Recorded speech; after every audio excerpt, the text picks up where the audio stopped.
मैं doctor S Yadav, professor, head of department of urology and renal transplant, JNU hospital, भूतपूर्व head of department, director and senior professor urology and renal transplant, SMS medical college Jaipur. एक गुर्दा प्रत्यारोपण या kidney transplant उन लोगों के किया जाता है जिनकी किडनी खराब हो जाती है, बेकार हो जाती है।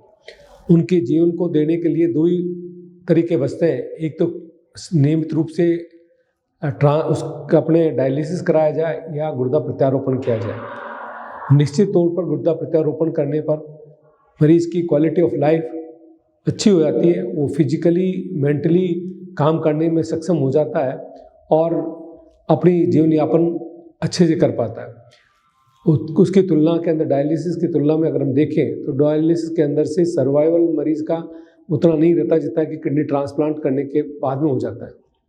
प्रत्येक व्यक्ति के शरीर में 2 गुर्दे होते हैं और एक गुर्दा अगर वो किसी को डोनेट कर दे तो उसका जीवन पर उससे कोई फर्क नहीं पड़ता और वो दूसरे जिसकी किडनी खराब हो गई उसके अगर लगा दिया जाए तो उसका जीवन यापन आराम से हो सकता है, उसका लाइफ बढ़ जाती है।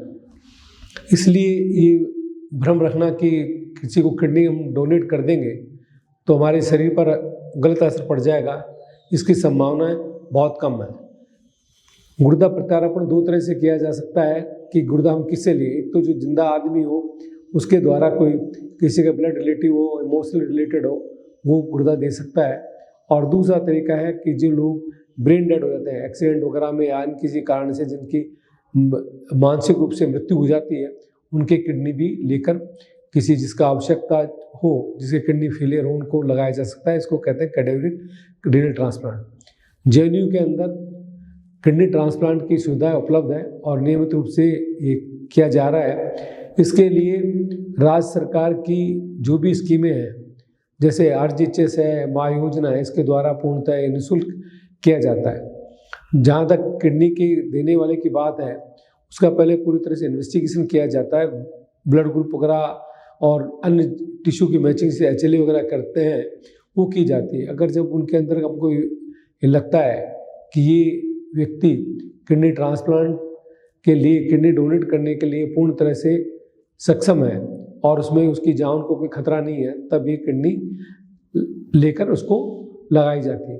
किडनी ट्रांसप्लांट की जो विधि है उसके अंदर जो डोनर है, जो किसी किडनी को निकाल कर जो जिसके लगाई जाती है, इसे रिसिपेंट कहते हैं, उसकी जिसकी किडनी खराब हो गई होती है उसमें लगाकर उनको नसों को आपस में जोड़ा जाता है, उसकी पेशाब की नली को पेशाब की थैली में जोड़ दिया जाता है और उससे गुर्दे की जो कमी थी या गुर्दा जो काम नहीं करता है, नया गुर्दा ठीक से काम करने लग जाता है।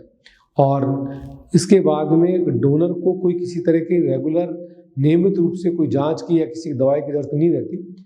हाँ, रिसिपिएंट को कुछ मेडिसिन की जरूरत रहती है, वो धीरे धीरे करके वो मेडिसिन की मात्रा भी कम हो जाती है और वो अपने आराम से जीवन यापन कर सकता है, अपने फिजिकली काम कर सकता है और उसकी सर्वाइवल बढ़ जाती है। किडनी ट्रांसप्लांट कराने के बाद में लोग बाग अपनी तरफ पूरा जीवन जी पाते हैं। इस तरह का हमें किडनी ट्रांसप्लांट के लिए मुहिम के लिए आगे आने की ज़रूरत है। कैडेवर के लिए अंग दान देकर उसके लिए भी हमको आगे मुहिम चलानी चाहिए, औरों को अवेयर करना चाहिए कि किडनी डोनेट करने से कोई किसी तरह का नुकसान नहीं और कैडेवर के रूप में भी हमें हमारे शरीर की जो अंग हम दान कर सकते हैं उसकी शपथ लेनी चाहिए, जिससे कि किसी के हमारी मृत्यु पश्चात ये किसी के काम आ सके।